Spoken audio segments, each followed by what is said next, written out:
ॐ भूर्भुवः स्वः तत्सवितुर्वरेण्यं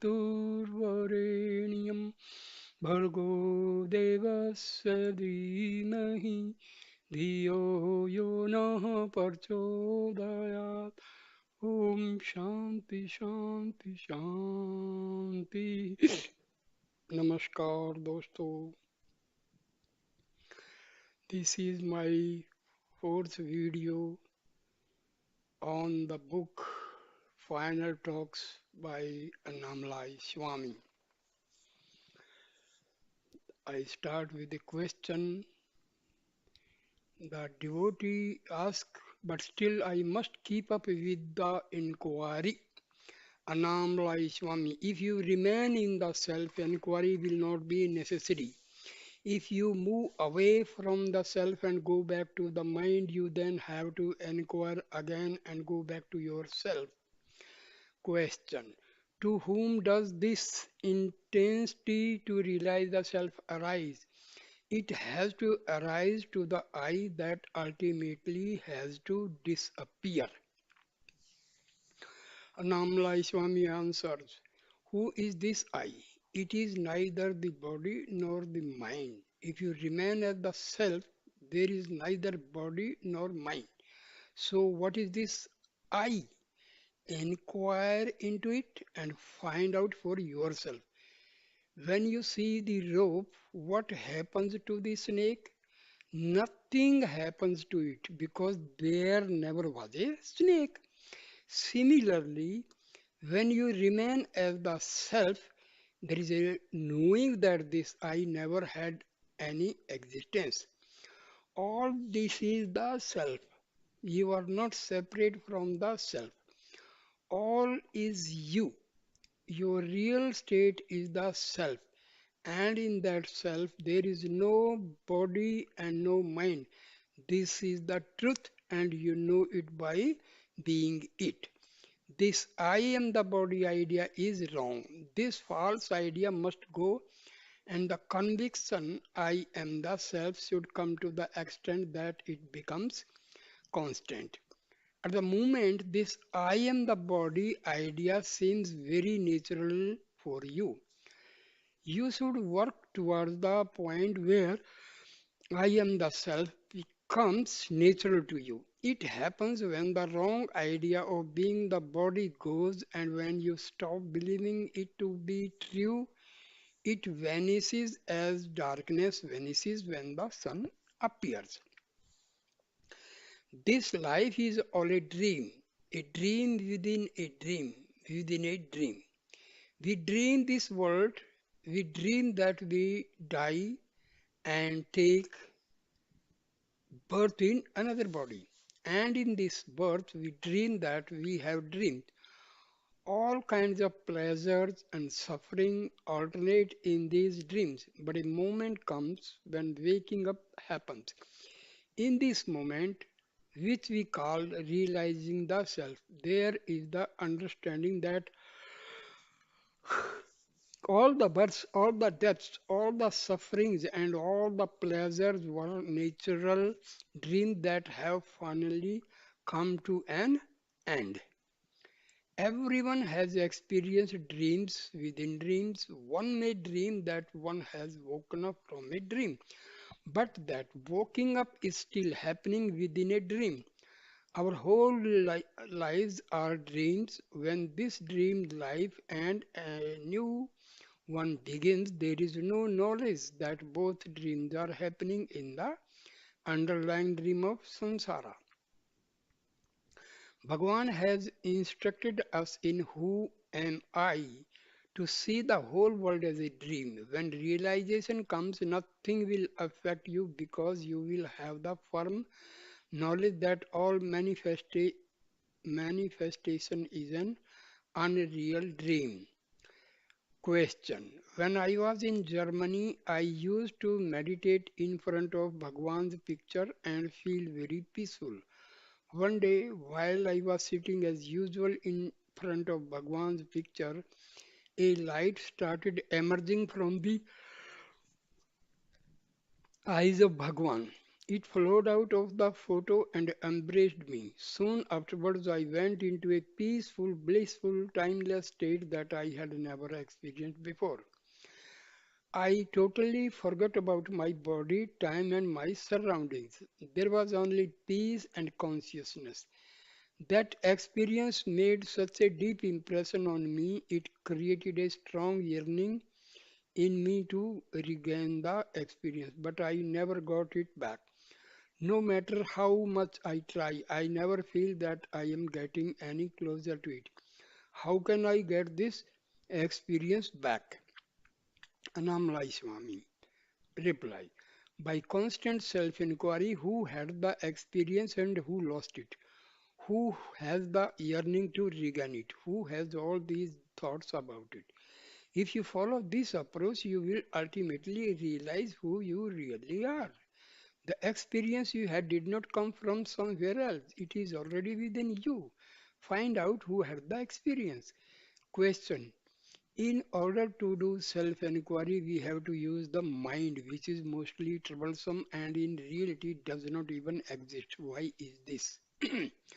Annamalai Swami replies, the mind that we use for self inquiry is the pure mind, the sattvic mind. By using this sattvic mind, we do self inquiry to remove the impure mind, which is rajas and tamas. If you keep on doing self inquiry with the sattvic mind, ultimately this sattvic mind will be dissolved in the self. Question. Some time ago, I felt very depressed and could not get out of this state.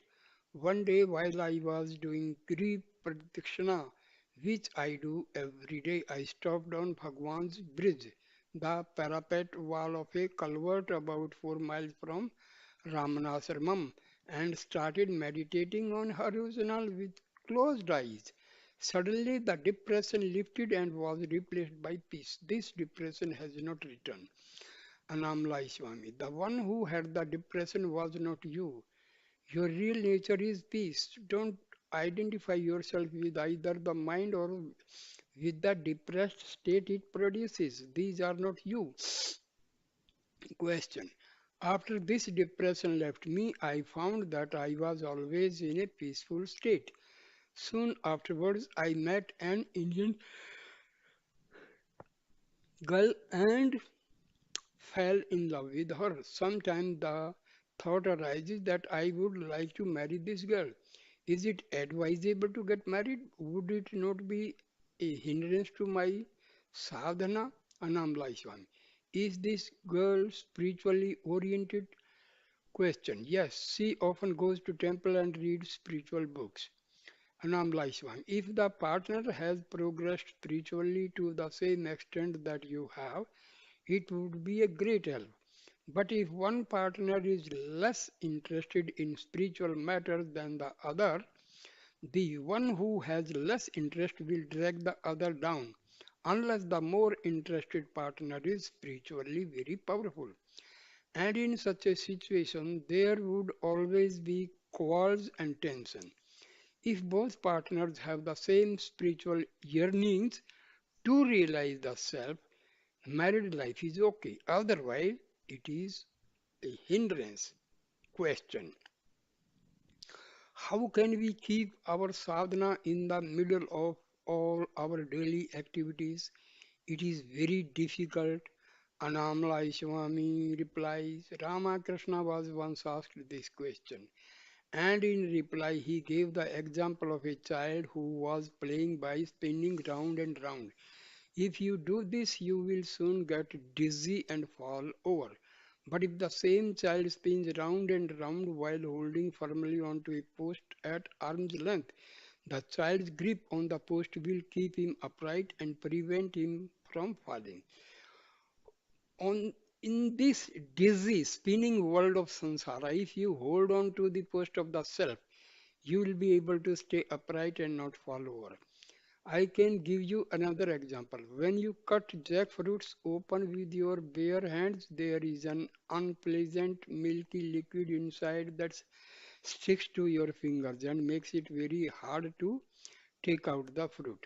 And afterwards, it takes hours to scrub it all off. However, if you put a little oil on your fingers before you start the work, this milk liquid will not bother you because it cannot stick to your oiled hands.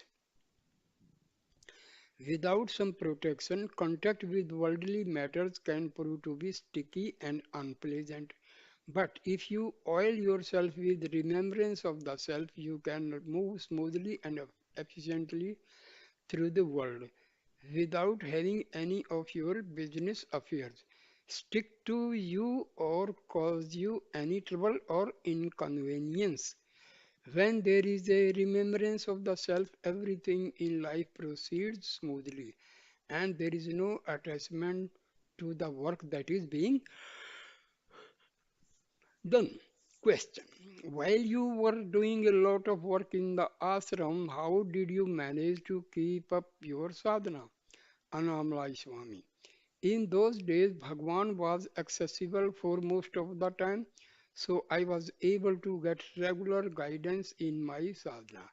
He told me to read Shivananda Lahiri, Elam Andre, Updesasram, and his other writings. He also told me to do prayana, chanting of scriptural works. All this was very helpful in keeping my mind on the self during work. Sri Bhagwan often said, while doing the work, don't have the idea I am doing the work. If you can keep up this attitude, work will not be a burden and no problem will touch you. Don't differentiate between work and meditation. If you don't differentiate, every job you do becomes meditation. And don't make distinction between different kinds of work. Don't think this is a good work, that is a bad work. If you treat all work equally and work you do will be beneficial for your sadhana. Question. We have to live in the world and deal with people, many of whom will try to take advantage of us. Being quiet and detached is one thing, but should we be so quiet and uninterested that we allow other people to take advantage of our passivity? Annamalai Swami replies, you can be quiet within and be tough on the outside if that is the role you have to play in the world. There is a story about a snake that lived under a bush by the side of the street. Whenever people passed the bush, the snake made a lot of noise and tried to bite them. It gave a lot of trouble to anyone who came near. One day, a passing sadhu passed the bush, and the snake, as usual, put on an aggressive show of behavior. The sadhu, who could communicate with animals, said, keep quiet and don't bite people. You don't have to behave like this. Live a peaceful life and don't trouble and people who walk past. Don't trouble the people who walk past. The snake heeded the advice and from that day on its behavior completely changed. It sat quietly under its bush and never troubled any one of the people who walked past. Within a few days, the local people realized that the snake was no longer a threat to them, but instead of being relieved, they would throw stones at the snake or try to chase it away. People have this instinctive response to snakes. Whenever they see one, they feel compelled to commit some act of violence against it. The snake ignored the provocation for a while, but it soon realized that this new state of affairs was not an improvement on the previous one. A few days later, the sadhu came by and asked how the snake's new lifestyle was going. Not so good, responded the snake. I am suffering a lot on account of your advice. I am being very calm and I am not giving any trouble to anyone. But because of my calmness and sadhu like behavior, people are taking advantage of me by throwing stones at me and harassing me.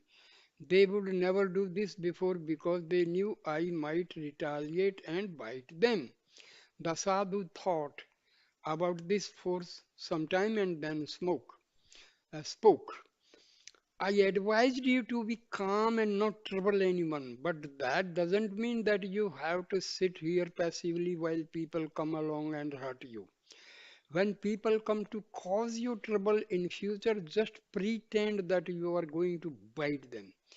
You can be angry on the outside, but on the inside you can still be calm. From then on, the snake adopted the new tactic of hissing at everyone who came past his bush just to let them know that he was still a potential threat. This was enough to make people give him a wide berth. We can all be like this if circumstances demand it. There are occasions when a show of anger is needed. We can play the role of being angry, but at the same time, we can know that we are just acting out a role that is needed at a particular moment. Internally, we can be peaceful while all this is going on. Annamalai Swami answers.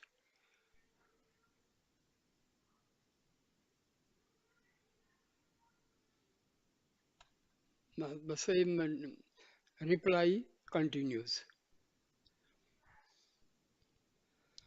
Gyanis usually come to their last births with a mountain of punyas on account of what they have done in their previous lives.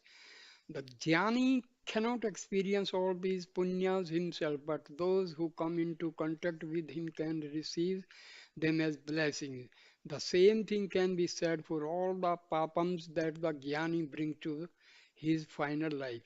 A poor man can suddenly become rich if a millionaire takes a liking to him and give him a lot of money.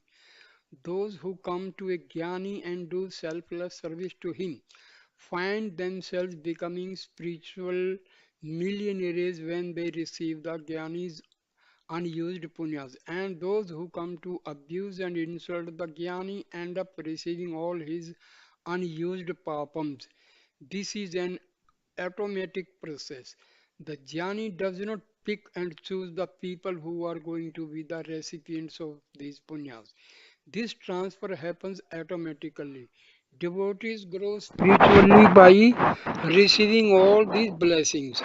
They reach heights that would be difficult or impossible to reach through their own efforts.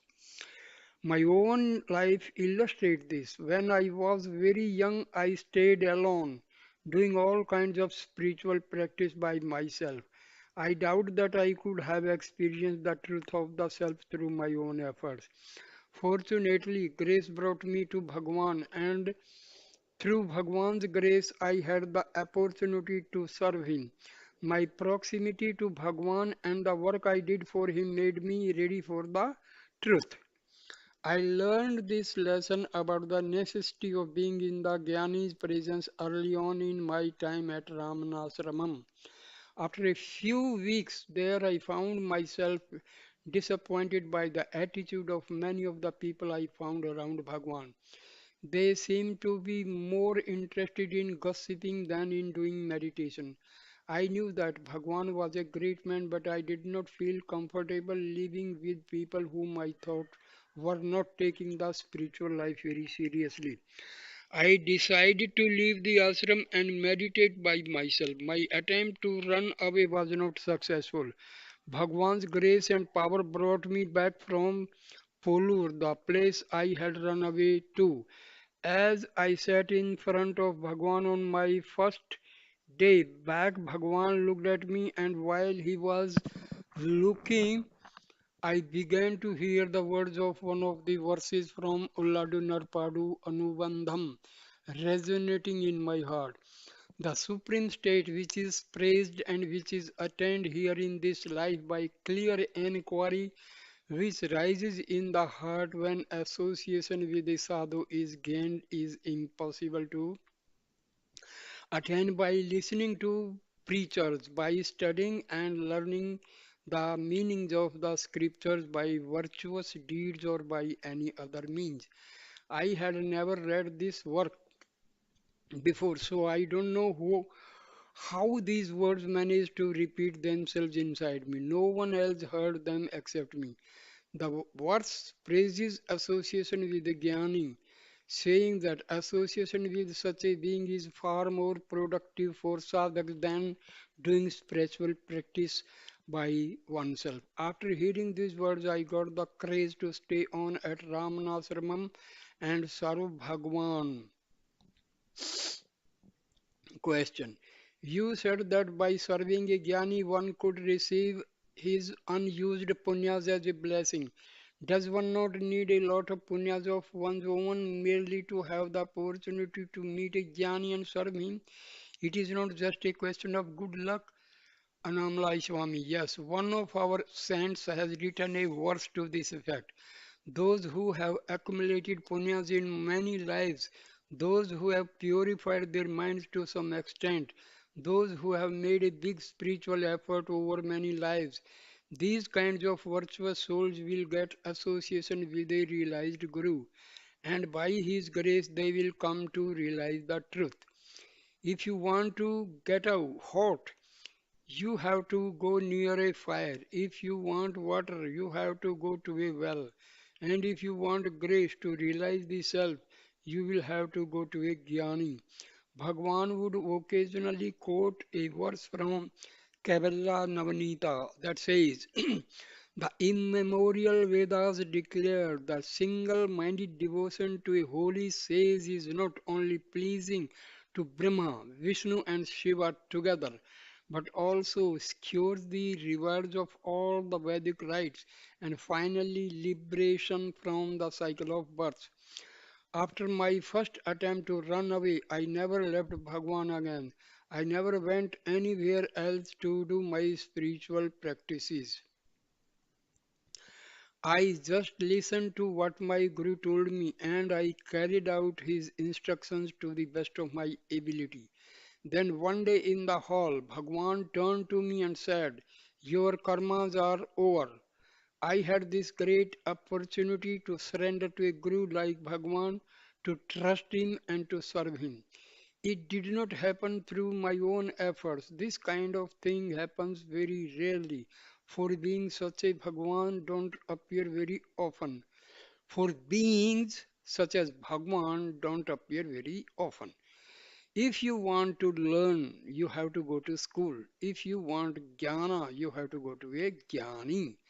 I want to speak some more about the grace of the Guru.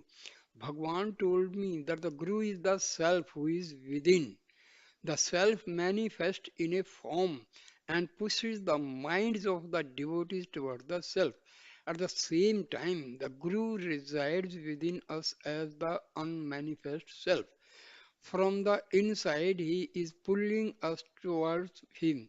This pushing and pulling is the Guru's grace. For the Guru's grace to work on us, we have to surrender. We have to give up all the things of this world and all the other worlds and direct all our attention toward the self. If we want anything in this world or the next, our energy will be dispersed in these desires, and to fulfill these desires, we shall have to reborn again and again. I once told Bhagwan that I had a desire to go and live in a cave where I could do meditation by myself. Bhagwan told me, if you keep a desire like that in your mind, you will have to take one more birth.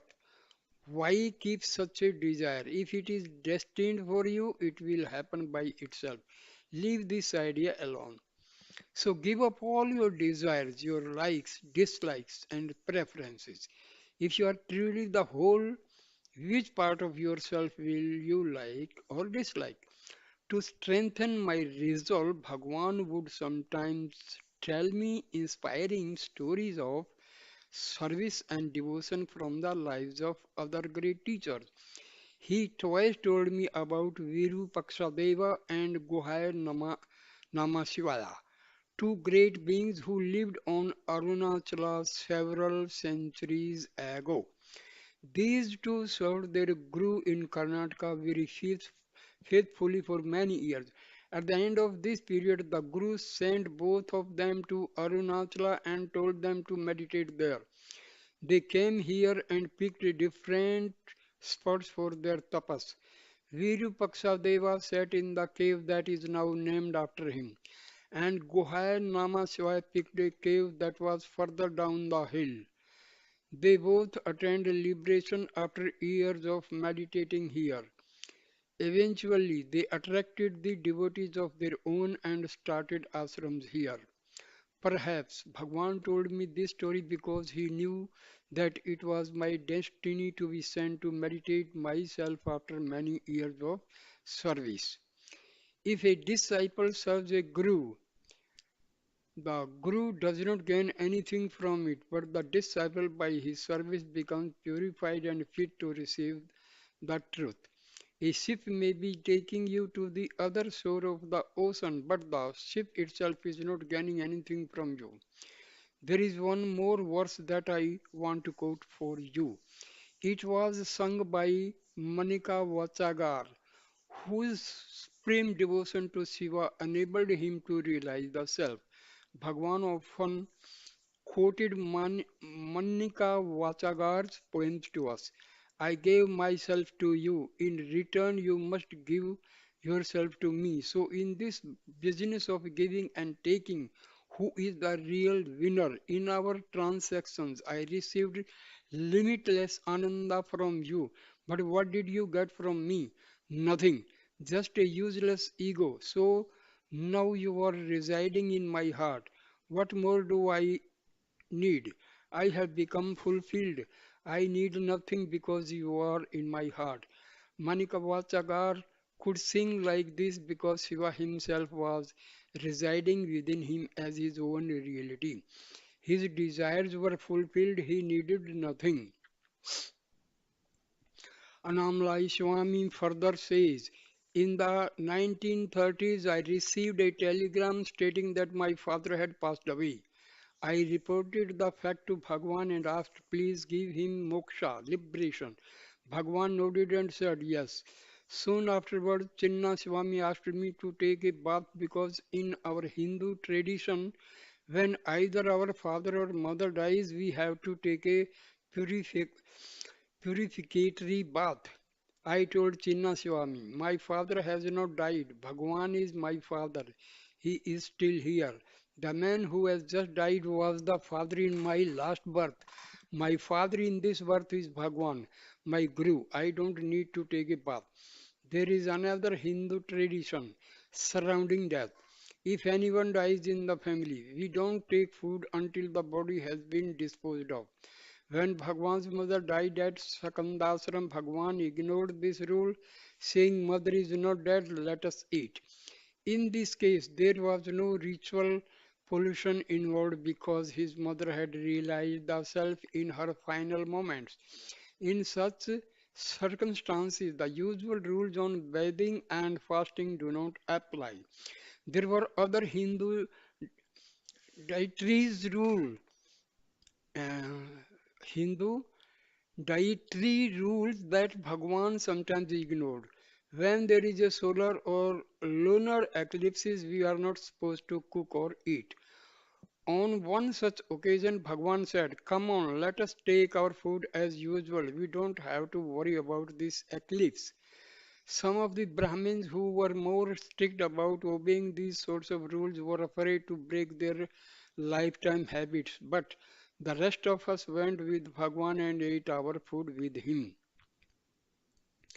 After Bhagwan's mother died in 1922, Bhagwan continued to live at Sakandasram for several months. Then one day he went down the hill to his mother's samadhi and stayed there. Some power, some Shakti compelled him to go down the hill and abandon Sakandasram.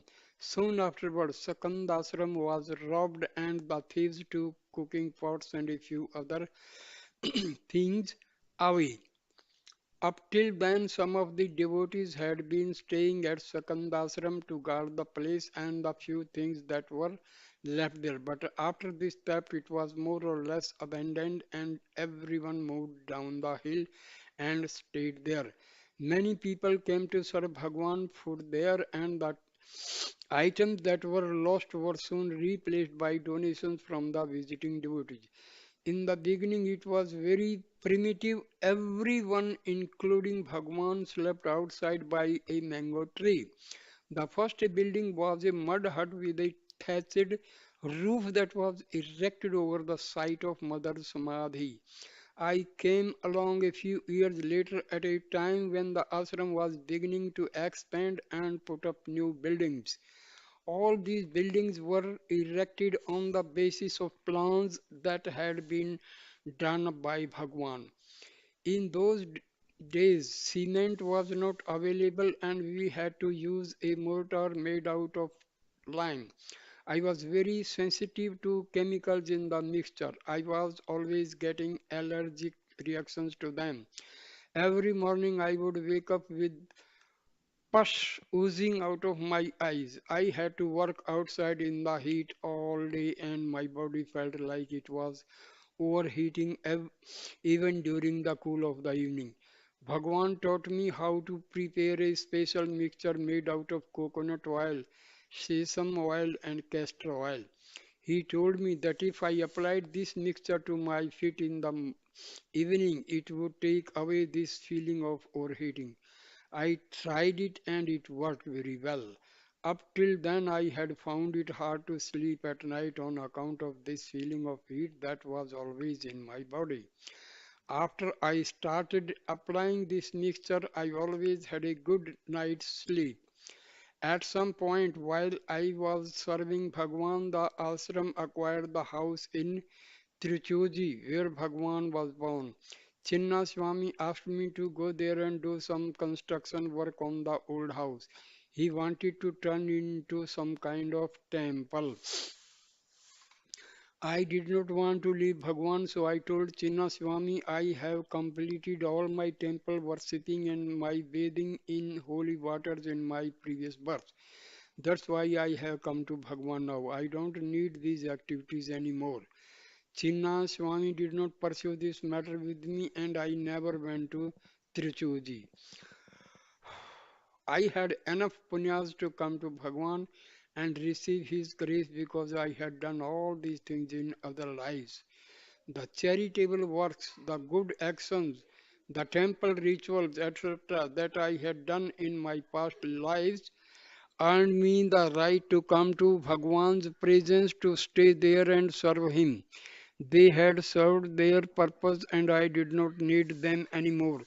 All these ritual activities lost their appeal for me within a few days of encountering Bhagwan and his teaching. Question. In Swami's book, I read that he liked to drink the water that had been left in Bhagwan's cup. This is more kind of ritual that he persisted with long after he came to Ramanashramam. Does Swamiji make a distinction between ordinary rituals and accepting leftovers from the Guru? Annamalai Swami. When I worked in the ashram, I used to drink the water with which Bhagwan had washed his hands. I would get this water 2 or 3 times a day. Even after moved at Palakotu, I still occasionally drank this water because Mudaliar Patti sometimes used to bring it to me. She knew that I liked this water and she knew that I had been accustomed to drinking it. Sundaram translating. I once asked Swamiji why he was so attached to drinking this water. He said that it was on account of a story he had read when he was still living in his village. The story was about a sage called Patinathar who lived with his disciple Badrigiriyar, Badragiriyar in a village called Tiruvidamrudur. Tiruvidamrudur. Annamalai Swami, continuing the story. Every day these two used to give their leftover food to a dog. Sometime later this dog died and took birth as a princess in the household of the king of Banaras. When she grew up, the king wanted to arrange her marriage, but she refused, saying that Instead of marrying, she wanted to see a sage called Pata- Patinadar, who lived in Tiruvidai Marudar. Tiruvidai Marudur. Seeing how determined she was, the king himself agreed to take her to see this man. As soon as she arrived there, Patinathar recognized her and told his disciple that in her previous life she had been the dog that had been given their leftover food. Then Patinathar added, she will become enlightened because she ate that food. The disciple found this whole story hard to believe. How can a dog take birth as a human being? He asked. And how can she get enlightened merely on account of having eaten this food? Patinathar answered, I will show you, and then proceeded to walk to a nearby Shiva temple. The princess and the disciple followed. As they stood together inside the temple, Shiva appeared in front of them in the form of light. The light engulfed both the disciple and the princess and absorbed them into itself. Patinathar was left standing alone. He asked Shiva, I am all alone in this world now. Please tell me how I can also merge with you. Shiva replied, take this bitter tasting sugarcane with you and visit my temple. Each time you visit a temple, taste the sugar cane. If it tastes very sweet there in the temple, you will attain samadhi and become one with me. Patinathar followed these instructions and visited many temples, but during this period, which lasted many years, each time he tasted the sugarcane in these places, it always tasted bitter.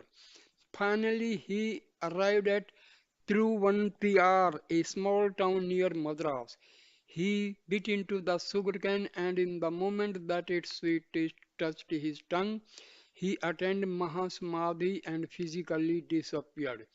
It was the memory of this story that made me want to drink Bhagwan's leftover water. In 1930s, while I was still serving Bhagwan in the ashram, I developed a severe stomach ache. One of Bhagwan's doctor devotee decided to take me to Madras for a checkup. I was examined there, but the cause of the stomach ache was not found. As I was about to return to the ashram, I remembered the story of Pattinathar and decided to visit the temple at Thiruvanantiyar on my way home. I had heard from other people that when Pattinathar dematerialized in the temple, he left a Shiva lingam behind. When I went to pay homage to him in his Samadhi temple, I saw that this lingam was still there. Question. During deep meditation, peace is there all the time, but there is still a feeling that peace is something that can come and go. I know that this is just an idea, but I want to eliminate this idea and have the direct experience of the peace that never comes and goes. Bhagwan says, you are always the self. It is just your notion that you are not the self that has to be got rid of. How does this happen? Annamalai Swami. The self is peace and happiness. Realizing peace and happiness within you is the true realization of the self. You cannot distinguish between peace, happiness, and the self. They are not separate aspects. You have this idea that peace and happiness is within you. So you make some effort to find it there, but at the moment it is still only an idea for you. So ask yourself, to whom does this idea come? Who has this idea? You must pursue this line if you want to have the idea replaced by the experience. Peace is not an idea, nor is it something that comes and goes. We are always that, so remain as that. You have no birth and no death, no bondage and no freedom. It is perpetual peace and it is free from all ideas. The I am the body idea is what is concealing it. This is what has to go. Question. So, the notion of being the body and the mind comes back and covers the experience. Annamalai Swami. Yes, yes. This idea, I am the body, is not there during sleep. Everyone enjoys sleeping, and the reason we enjoy it is because there are no thoughts there. It is the thoughts that arise subsequently that cause us all our trouble. There is no separate entity during sleep because no thought has arisen to create the image of one. When walking comes, this first rising thought, I am the body, brings separation, doubts, and confusion. If you can be without it in the waking state, there will be the knowledge, I am Ramana, I am Arunachala. Everything is myself, Rama, Krishna, etc. are all you. It is just this limiting, I am the body, thought that keeps this knowledge, this awareness from you. In the waking state, the jnani has no limiting thoughts, no ego that identifies with a name and a form. His state is crystal clear. Ramana Bhagwan had no ego, no limiting thoughts, which is why he knew himself to be this peace, this happiness. Question.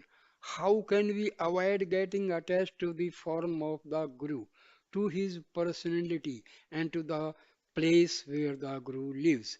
Annamalai Swami.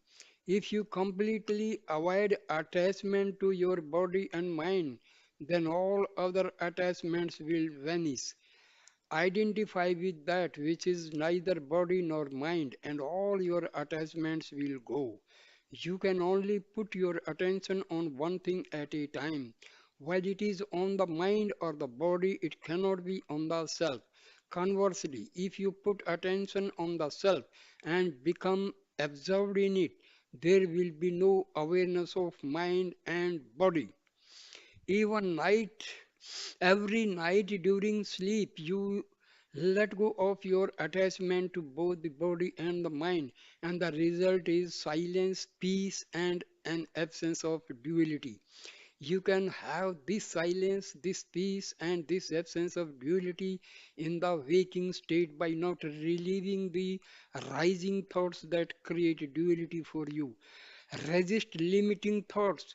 Replace them with the thoughts such as all is myself, everything is myself, all animals, all things are myself. What you think, you become. If you understand and experience that everything is yourself, how can you have likes and dislikes?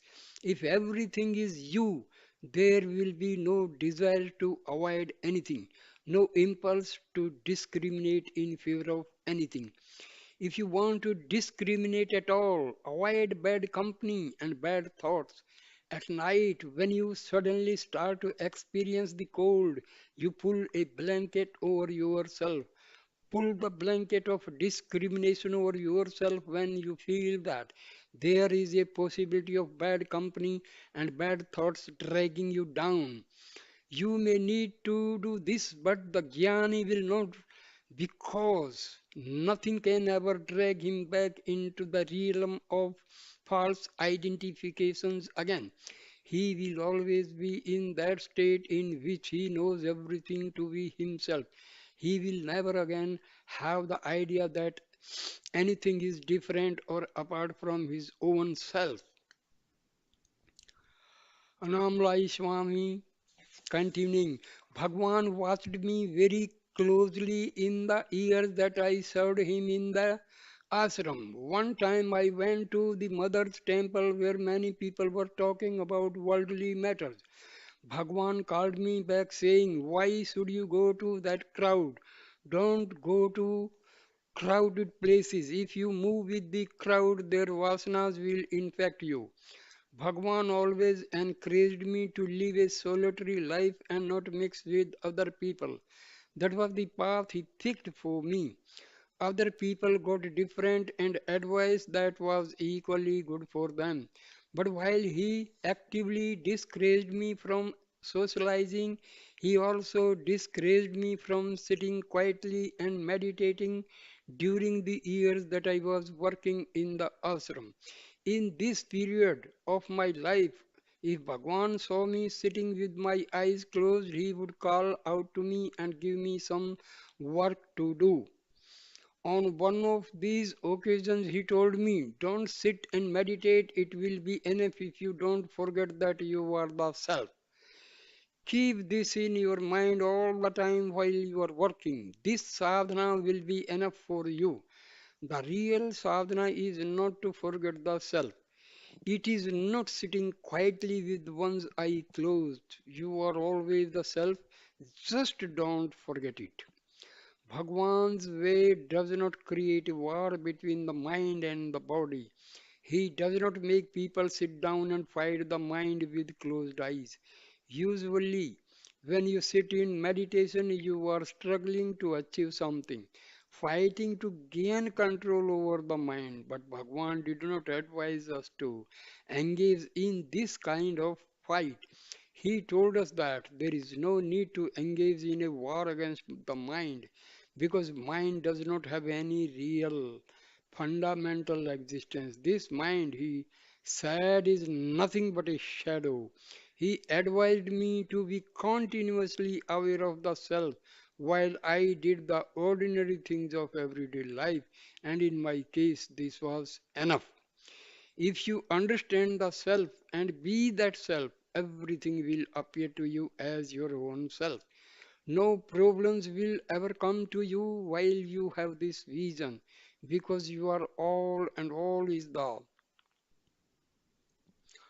self. Choices about liking or disliking will not arise. If you put on green tinted glasses, everything you see will appear to be green. If you adopt the vision of the self, everything that is seen will be the self and self alone. So these were Bhagwan's teachings for me. If you want to understand the self, no formal sadhana is required. You are always the self. Be aware of the self while you are working. Convince yourself that you are the self and not the body or the mind, and always avoid the thought, "I am not the self." Avoid thoughts that limit you, thoughts that make you believe that you are not the self. I once asked Bhagwan, "You are at the top of the hill. You have reached the summit of spiritual life, whereas I am still at the bottom of the hill. Please help me to reach the summit." Bhagwan answered, "It will be enough if you give up the thought I am at the bottom of the hill. If you can do this, there will be no difference between us. It is just your thoughts that are convincing you that I am at the top and you are at the bottom. If you can give up this difference, you will be fine." Don't adopt attitudes such as these that automatically assume that you are limited or inferior in any way. On another occasion, I asked Bhagwan, "Nowadays, many people are crossing big oceans by plane in very short periods of time. I would like Bhagwan to find us a good device, a jnana airplane that can speedily transport us to moksha." This time Bhagwan replied, "We are both traveling in a Jnana airplane, but you don't understand this." In this answer to me, Bhagwan would never let me fall into the false belief that I was separate or different from him, or that I was a person with a mind and a body who needed to do something to reach some exalted spiritual state. Whenever I asked him questions that were based on assumptions such as these, he would show me the error that was implicit in the question and gently point me back to the truth, the self. He would never allow me to entertain wrong ideas. Question: what other questions did Swamiji ask during his early days at Ramana? Annamalai Swami replies, "When I first came to Bhagwan, I used to ask questions about liberation, what is bondage, what is freedom, and so on. Vrugnar, who was sitting next to me on one of these occasions, laughed and said, "This body doesn't even know what liberation is and what bondage is." I think he was amused by the innocence of my inquiries. After I began serving Bhagwan, I listened very attentively to all the philosophical explanations that he gave. I also talked to Chadwick and other devotees about various aspects of Vedanta. I gradually absorbed the teachings until a point came where I could say that I had a good working knowledge of Bhagwan's teachings and the various other systems that were being discussed in his presence. In one of his later songs, Murugnar wrote about Bhagwan. You make wise people of those who come to you in an ignorant state. This is the grace of Ramana. I always felt that this was a reference to me. It was not easy in the beginning. When I first came to the ashram, I was so forgetful. I rarely remembered anything that Bhagwan said because I was so forgetful. I used to keep a paper and pencil and write down whatever Bhagwan was saying. I felt that my forgetfulness was a hindrance to observing Bhagwan's teaching. So one day I approached him and said, Bhagwan, my memory is very bad. Could you please bless me with a good one? Bhagwan looked into my eyes for a few minutes without saying anything. From that day on, my memory became very clear and sharp, so much so I gave up carrying my pencil and paper.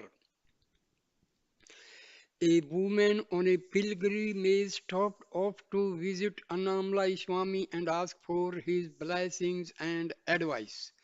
Annamalai Swami reacts. Don't forget yourself wherever you go. If you can manage this, you will not need anything else. A student once came to Bhagwan and told him that he wanted to go for further education.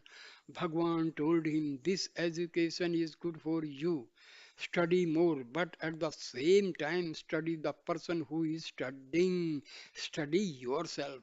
One of the old Siddhas, Tamil poet saints who lived about 1000 years ago, composed a song.